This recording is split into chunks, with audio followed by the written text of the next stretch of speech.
to be. So, and farmers of Tamaris, back again with another Call of Dragons video. hopefully In that's today's okay. episode, we're going to be discussing a brand new scary hot trend in Call of Dragons. It is known as BDR. It simply stands for Betray, Disband, and Rebuild. So many alliances are going to be copying this formula because one alliance has already invented it this season. I believe this new BDR meta is going to be sending shockwaves into Call of Dragons for the next upcoming season. One alliance has already done it. Many alliances are going to be following it. Today, we're going to be discussing everything. Like, share, subscribe, leave some comments down below. Let's get right into it. Interesting.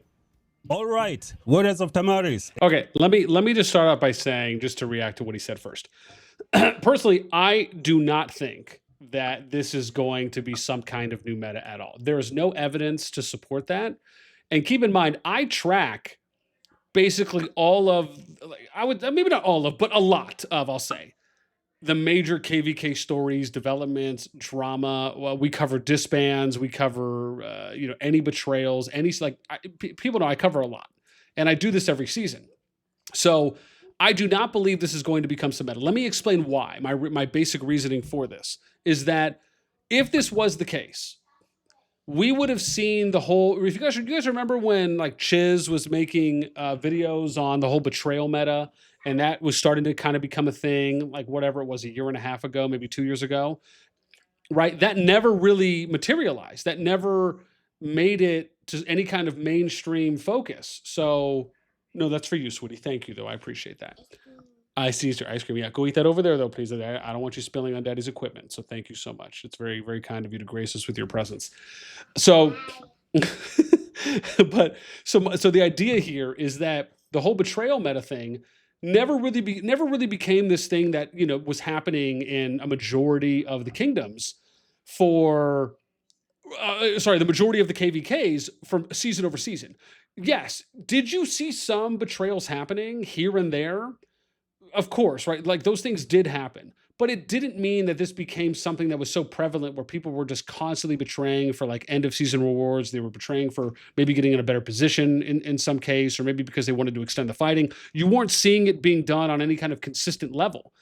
So again, when he's talking about the BDR thing, obviously he's talking about most likely the WA situation. And now the WA situation is a bit unique-ish, if you will.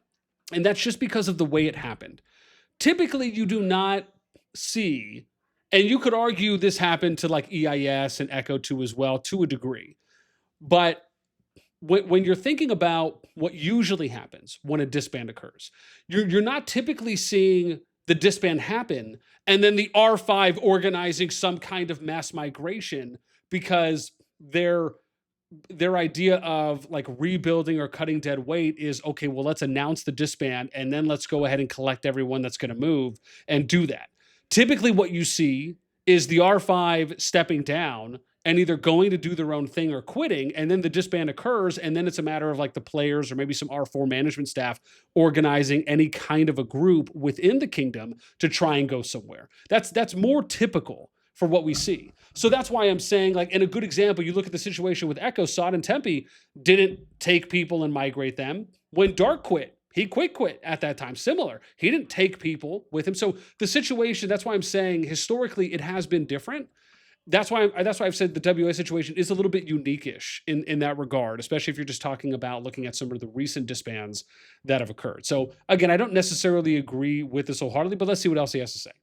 A brand new trend has been invented in Call of Dragons, and it's known as BDR meta. This is when you betray your allies, and when you cannot live with the consequences, you decide to disband. You send an alliance notice saying that the alliance is going to be disbanding, and then you go and rebuild somewhere else. You take maybe a few of your leadership membership and you go and absorb yourself into another small alliance in a different generation. And then from there, you can just rebuild. And all is forgiven. It is that simple. It is a brand new trend that I believe is going to be copied by many players here in Call of Dragons. I don't know which alliances are going to be adopting this. Okay, hang on. Let me. I'm gonna be honest, dude. Watching this, I feel like Hulk is going off the rails a bit here, right? And now I'm only a minute and a half in, and this already feels like some kind of targeted propaganda ad campaign or like smear campaign that he's trying to, go against WAO on. So, right, and let's be clear, I am not up to date, right? So let me preface this a bit. I'm not up to date on exactly what happened in KVK2. However, what I will say, based on what I do know, is that I don't think anyone's forgiving WAO for for at least what people think WAO did or maybe what they feel they did. And I'm not up to date on the situation. I haven't heard from all the sides involved yet. I have had some things shared with me. We are going to talk with Cap tonight, so we'll if he's willing to share and kind of talk through his side, if we maybe get some screens or something we can look at, okay, so be it. Right, then we can kind of start putting some pieces together and then trying to hear from the others that are involved. However, I don't think that part is accurate. I think if the conclusion comes down and it was really like WAO's fault or they were partially or more wholly to blame for it, I don't think that's something that people are going to forget. First and foremost, I mean, keep in mind how many times people just in COD Discord reference other kingdoms that like took Diplo wins and or they betrayed and they just never let you forget it. So I don't think that's going to be the case. The other side of this is that, like I said, when I clicked on the video, I thought, okay, hey man, he's going to talk about some kind of meta and he's going to give a couple examples here to kind of show some kind of consistency or historical trends of these happening and drawing those consistent conclusions to basically kind of have that be the point of the video. Part of me feels like, is this just going to be like a smear video that's just on WAO? Because that's how it feels like it's going right now. Oh yeah, you want me to unlock this here? Oh, there you go. Oh, you're welcome. Oh, sorry, sweetie. Be careful. You don't want it to fall on your other foot. All right, here we go. Formula in the future. It has already been done by one alliance. I'm pretty sure so many other alliances are going to be doing this in the future. Ladies and gentlemen, this is the brand new trend that is going to be hitting Call of Dragons for the next few seasons. As you guys are going to be seeing, so many alliances are going to be betraying their allies and then disbanding. Well, okay, hang on. Okay, hang on. There was a lot that was said there. He said, this is going to be something that we see over the next couple seasons, and there's going to be a lot or multiple people or many occurrences of people basically doing what WAO did. Now, keep in mind, historically, I've already explained on how this has historically not been done in any kind of consistent manner. This is not, again, to say that it hasn't been done prior to WAO, but not in any kind of consistent manner to this regard that we've been seeing. Now, keep in mind, this is more of a prominent KVK, right? So this is one that has more eyes on it. This essentially is going to be your KVK2, and that's going to have a lot more eyes on it than, let's say, a KVK10 or a KVK11. So when it comes to the lower KVKs or just the lower powered KVK groups, I am not going to be as privy to those as we will typically when I'm following more of like the top 10 KVKs on a more regular basis. So there has to be a little bit of, again, also appropriate prefacing on that front as well. But let's continue. Be the new trend, guys. You guys better be ready for this. So it happened to us pretty much this season. We got betrayed by two of our allies in a despicable way. They used us to win the season.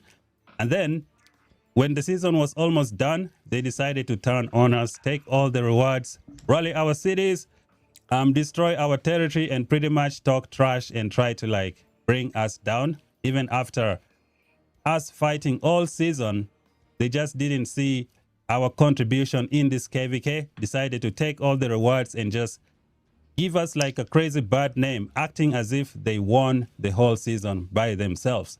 So this is going to be the brand new betrayal and disband meta here in Call of Dragons. It's going to be disgusting. This betray and disband meta is going to be crazy. And I don't know, man. I hope many alliances don't copy this formula in the future because it's a low blow here in Call of Dragons. If you really want to disband, it is better to disband on a high note. Don't go out there and betray your allies and then disband. Announce that you are disbanding because of, personal reasons, family stuff like that.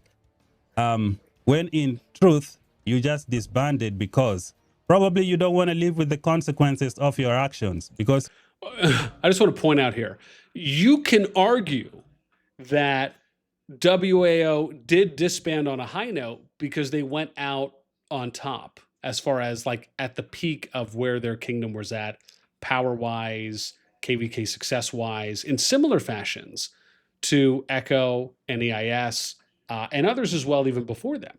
So you could have one argument being, maybe not the only argument, but at least one argument saying that they did go out on top, at least in that regard. I get where he's going with it, but I think you could also say it from the other side as well. You know, here in Call of Dragons, when you do something bad, people usually talk about it. They don't want to let it go. But now the new trend has been invented. Somebody is going to be copying this trend. Guys, feel free to comment down below which alliances have done this already. Maybe somebody have already done this new BDR trend that I'm talking about today. But for today, we know one alliance that has done it for sure. First, you betray, then you disband, and then you rebuild. You rebuild by going into a different alliance. You just take... Okay. Oh God. Okay. There's so much to unpack here. It's just my ovaries are just on fire right now. Okay. Let me point out what I think is just the absolute fatal flaw and the Achilles heel in this argument. Is that the reason why this is not a good meta trend is because why would you want to disband after you betrayed in this example and won the season? How does that make any sense? Wouldn't you rather betray, win the season, and then continue your version of success and continue winning, right? Wouldn't you just want to rinse, wash, and repeat? You know what I mean? Like, that's the whole thing. So the idea being is that if you really want to do it right, really what you should do is betray, win the season, rinse and repeat. So that's why, right? Which again, that would be the ultimate meta, the ultimate betrayal meta, really, right? So again, that's why I think, to me, that's like the fatal flaw in this argument, is that the meta he's talking about actually hurts you more than it really does anything. Because it's like, what? You're self-inflicting your own punishment in a sense, where you betray, but then you automatically have to disband and then migrate. Like, you're just going to lose people unnecessarily, right, during the process. So it doesn't really help you out as much as you think. Again, that's my take on that. Let's continue here. Discordia says, your ovary, something BN trying to tell us? I mean, listen, man, you heard me. Maybe a few of your leadership team there. You establish yourself there maybe in 1 or 2 seasons in a different generation. You play there, you have fun, and hope for people to forget. And over those seasons, you're going to be recruiting some of your older players one by one. You bring them into the alliance, and maybe in 3 or 4 seasons, you are back to full strength. And before you know it, boom, you are in KVK 1 with a powerful alliance, lots of players, and boom, you're back to the top. It is the new trend in Call of Dragons known as BDR. Betray, disband, and rebuild. I hope this is not what Call of Dragons is going to be moving forward, because one alliance has done it. What is to stop other alliances from doing it? Okay. Okay, I have to pause again. Oh, I'm going to be honest, dude. Okay.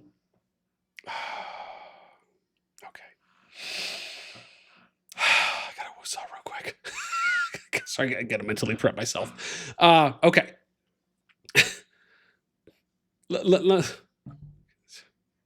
Where to start? Where to start?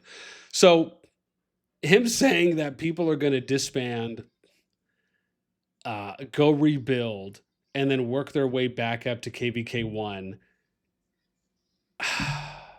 I mean, dude, that is so far of a stretch to say that that's what people are doing. And let me give you the prime example on this, right? Just for 2 out of 3 of these. Just look at TFS.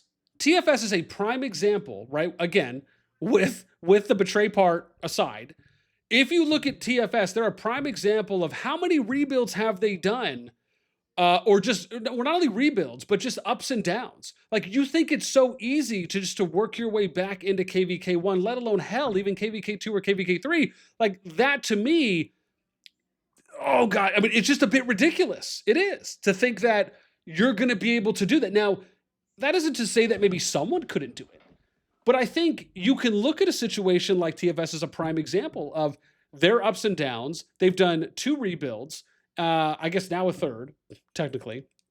And then, well, I guess you could maybe say 2 specific. Well, no, I'd say 3 because they did kind of that one in 40 where once Sod left, they kind of rebuilt, and then that was before they ended up going to, or sorry, 23, and then they went to 40. Excuse me, right? Yeah, so I'd say 3.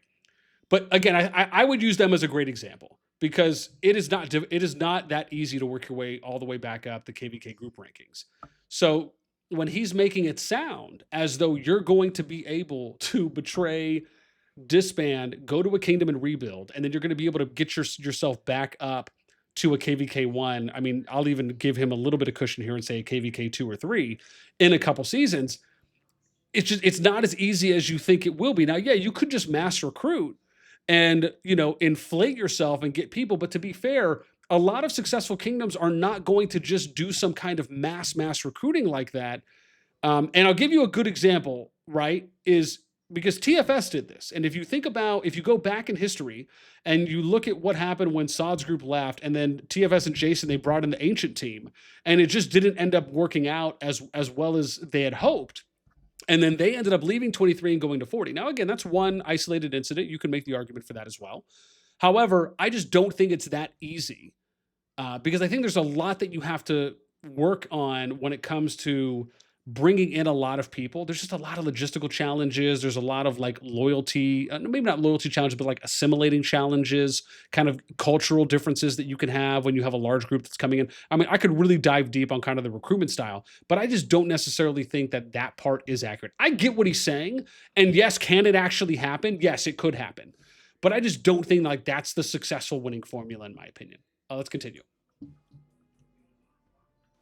Let us talk a little bit about this season, what really happened, how we got betrayed, and how these people decided to do this BDR new meta trend. So it was a 3v3 in this season. With our allies, we managed to push all the enemies out of the final zone. When the final zone opened, we built a lot of territory all the way up to here. Now, our territory was also blocking one of the enemies from making ground. Unfortunately, we could not use bastions to help out because the bastion was going to hit our ally and hit the enemy at the same time, making things difficult for us. So our territory was pretty much here, just chilling, blocking the enemy from progressing and getting ground on this side of the map. When it comes to the bottom over here, we were able to push one of our enemies all the way back to zone 1. When we ended up, winning the season, our 2 allies decided to give us the dragon. First of all, the first diplomacy was a little bit different. Our alliance was supposed to get 6 gear sentry for the 1 extra amber for the end of the season rewards. But when we defeated the enemy and pushed most of them outside, the ally decided to give us the dragon. Okay, they gave us the dragon, so we were like, sweet, this is nice. And after they gave us the dragon, they also asked us to delete the territory because we had swapped the end of season rewards. When they gave us the dragon, they decided to take our rewards. So we swapped rewards. They let us delete territory. They built slowly and came into our zone in order to take this gear sentry.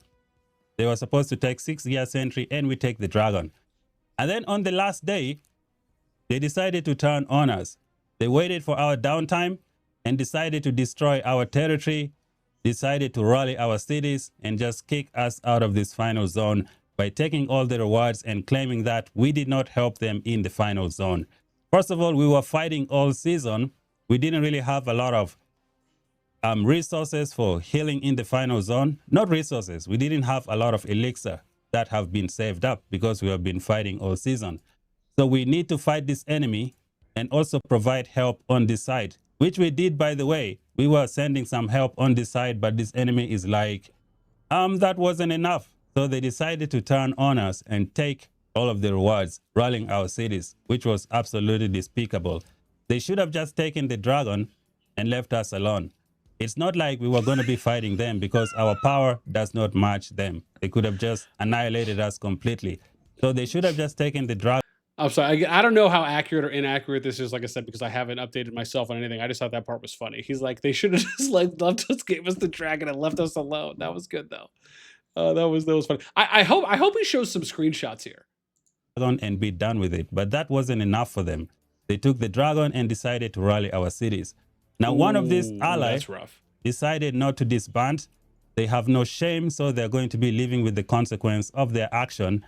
The other one decided to, you know, do the BDR, which is betray, disband, and rebuild. They betray, they make an announcement that they are disbanding on a high note.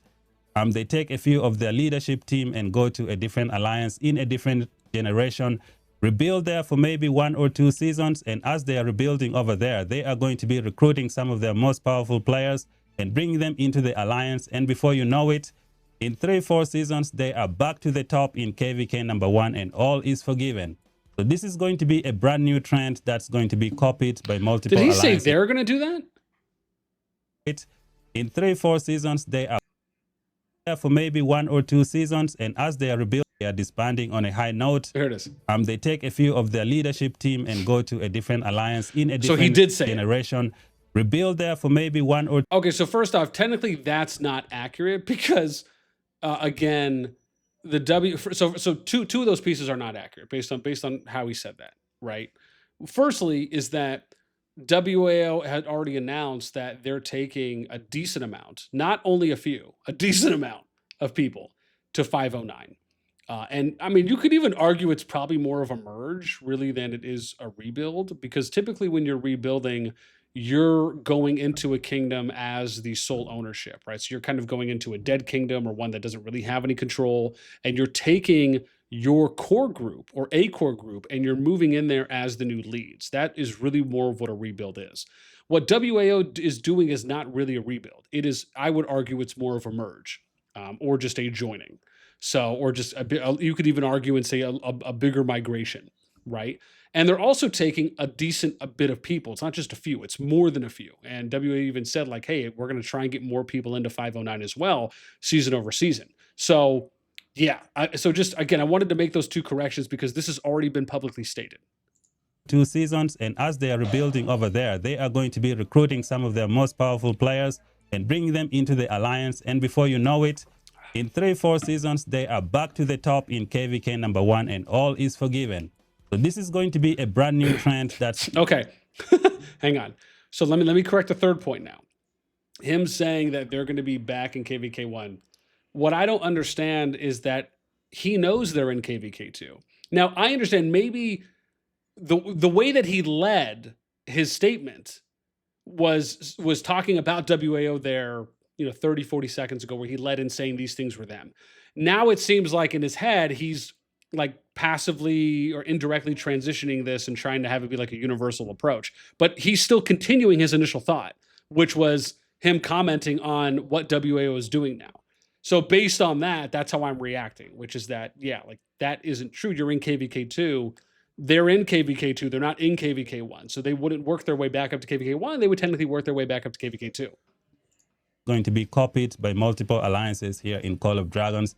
You can now get away with betraying your allies. You just betray them, you disband, and then you go and rebuild somewhere else. This is the brand new trend.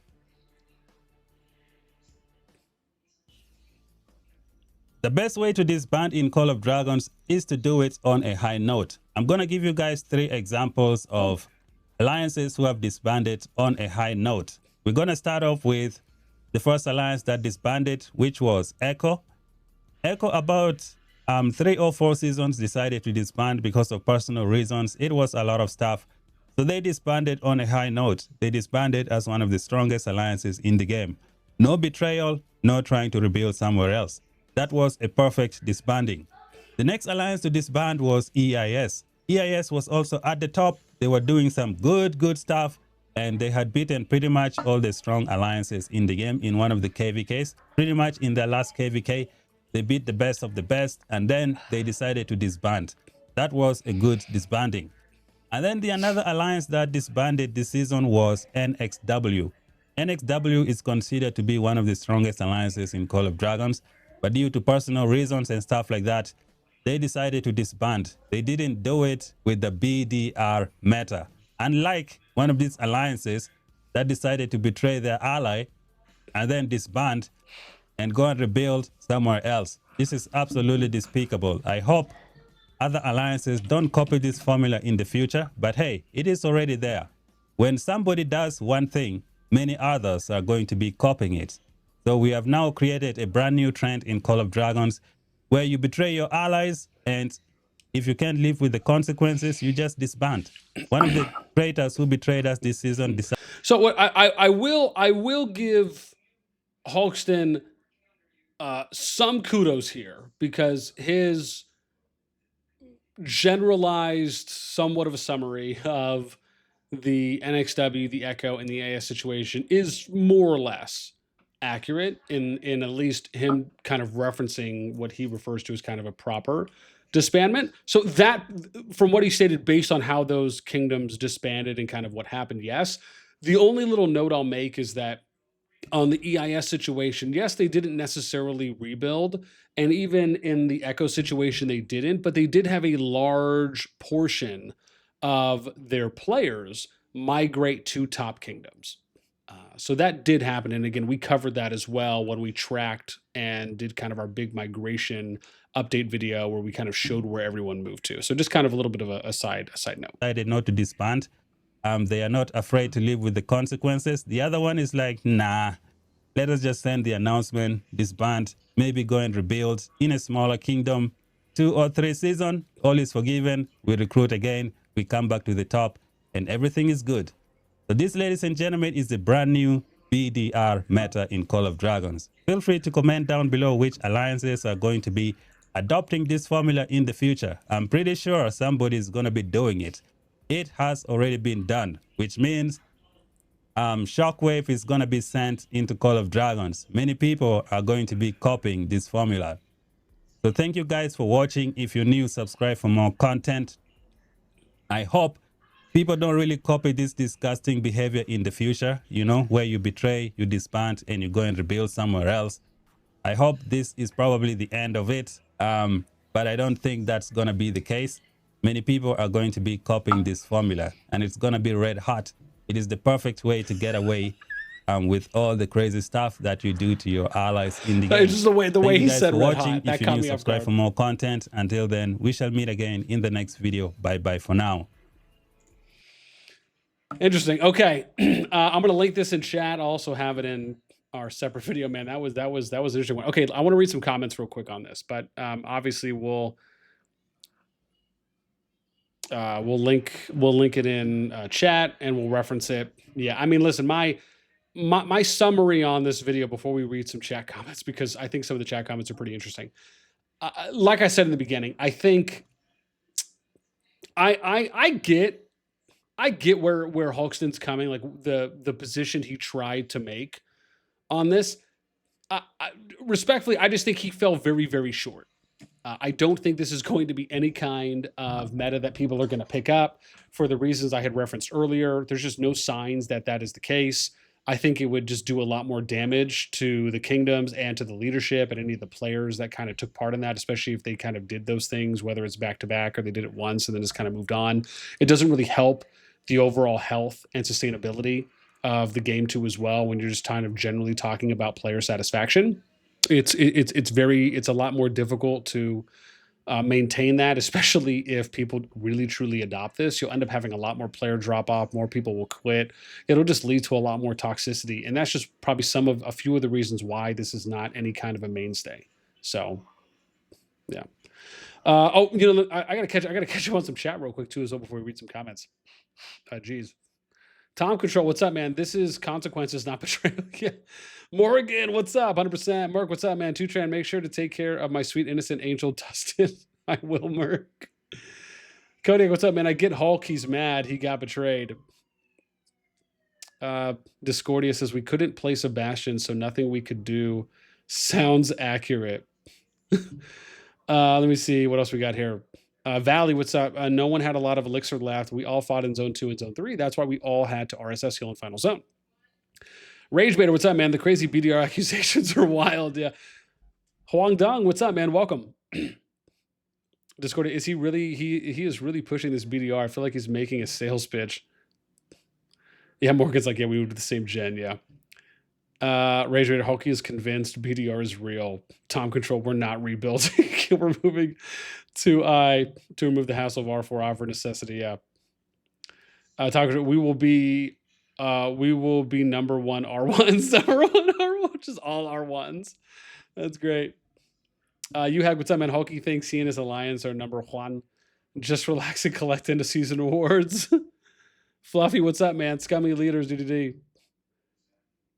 Let's see, Jeff. I also have zero intentions of KVK1. Never has. Yeah, yeah, and I mean, and we talked about that yesterday too as well. Valley says Hulksden keeping the memory of BDR alive single-handedly. Me sitting here trying to remember now who played in BDR and heard Hulksden. Jeez, wait, what? Fluffy, I think rents do. That's why he made a 2-hour-long video repeating it. I mean, to be fair, yeah, I mean, he well, the interesting part is that he summarized everything in like the first third of the video, but then he kind of like re-talked about it, but just maybe went a little bit, tiny bit deeper, but it really wasn't, I think, anything extra enough, in my opinion.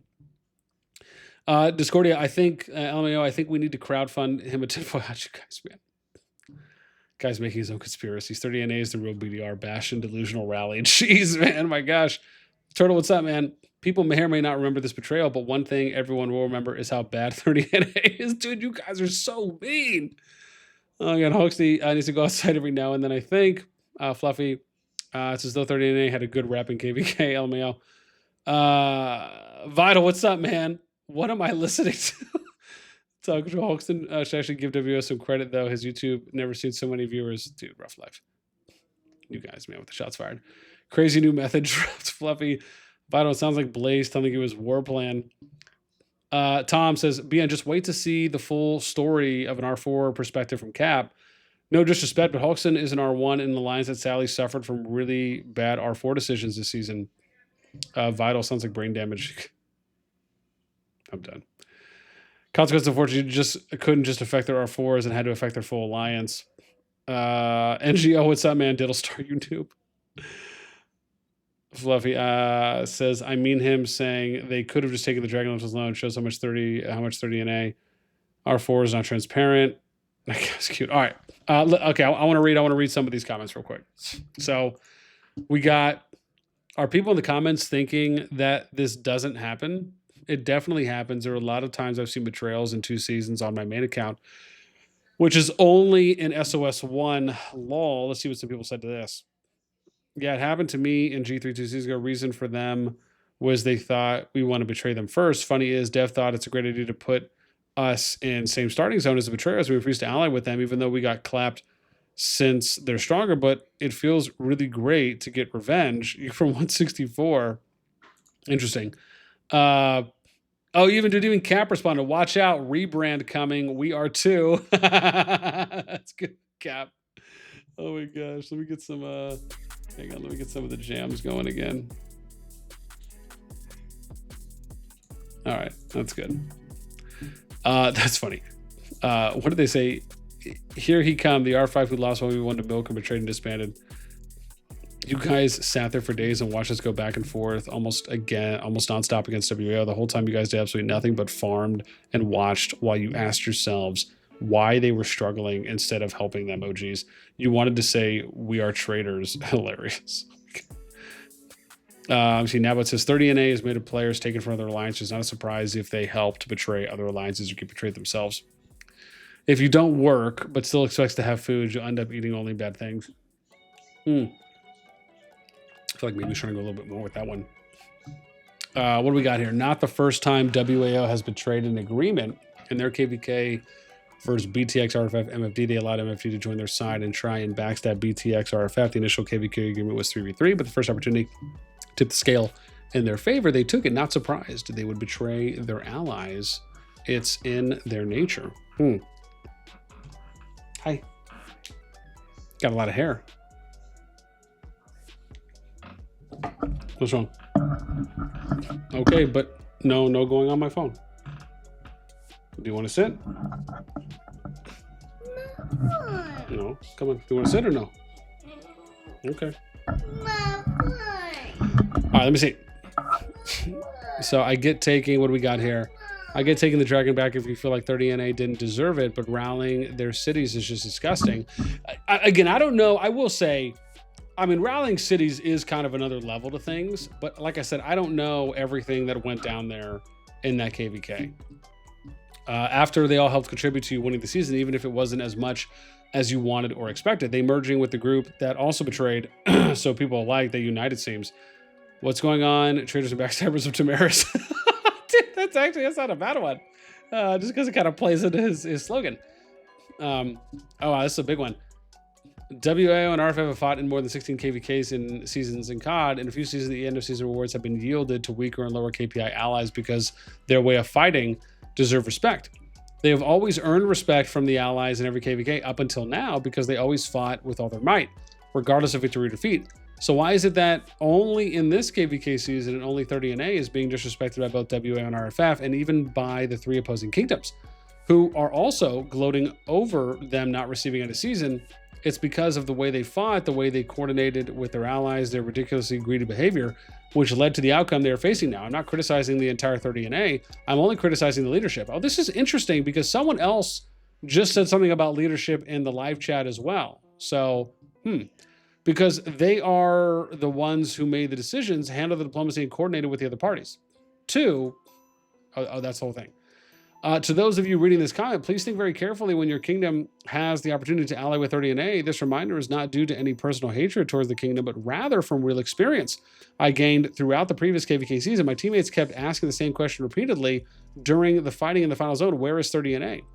I hope that you won't have to ask that same question in the future. Final words to the leaders of 30 NA and Hulksden. You fully deserve this outcome because you were too greedy, too lazy, and farmed more than all 5 kingdoms combined in the final zone. Stop crying like children. Instead, take a good look at yourself and reflect on why you ended. Oh, geez. Damn, bro. My God. Lord almighty. What was the response here? Oh, okay, so it was just someone else who just kind of chimed in. Here's my honest take based on what I witnessed and as a player from NWO. I think the reason WAO gave the Dragon to RFF was because RFF helped WAO in Final Zone pushing milk, and that they deserved it more because 30 NA was busy all the time in the choke fighting mostly T4, and NWO was an easy target. However, agreement is agreement. WAO could have just let 30 NA know they prefer RFF to have the Dragon, and attacking allies is also unacceptable. I mean, listen, part of me feels like once I get a chance to maybe see some screenshots and any kind of, Diplo conversation or, Discord DMs, hopefully it'll probably clear up some things a little bit more there. Salty WA talking too much. Those who have betrayed their allies can betray again. W and RFF can take a lot of rewards and give little rewards to 30 NA. Betrayal's not justified. It's very despicable. Jeez, I'll translate to English. I used to like this guy, but he talks too much about how RFF and WAO treated 30 NA. If you consider that a betrayal of allies, then reconsider why did they treat 30 NA like that? Even enemies like Milk, RAC, and NWO didn't show 30 NA any respect. So you should look at what the leaders did to deserve this. I will. Oh, geez. Gosh. Damn. Okay. I mean, listen, comments are comments, man. It's sad, bro. I wish you could get free rewards. Bro, betrays happen all the time, but you are so butthurt. You're tripping now. This video is, it's Leeson, bro. It's Leeson. This video is pure cheese and cringe. W and RFF are very hypocritical, betraying their own alliance mates. If they felt that 30 NA didn't contribute much, they could have given them a lower reward without betraying 30 NA. I'm very sure that, I mean, yeah, I guess that's true, right? Depending on how it played out. I'm very sure that without 30 NA, W and RFF wouldn't have won the KVK either. What disgusting players. Wow. Someone said nerf Hulksden among us. Oh man. That's it, man, that's pretty nutty. Yeah, man, we'll clip that. But yeah, go ahead and check that one out. Listen, just because I watched it, even though I don't necessarily agree with it, I'll still give him a thumbs up just because, again, if we're gonna watch something and cover it, we want to at least support.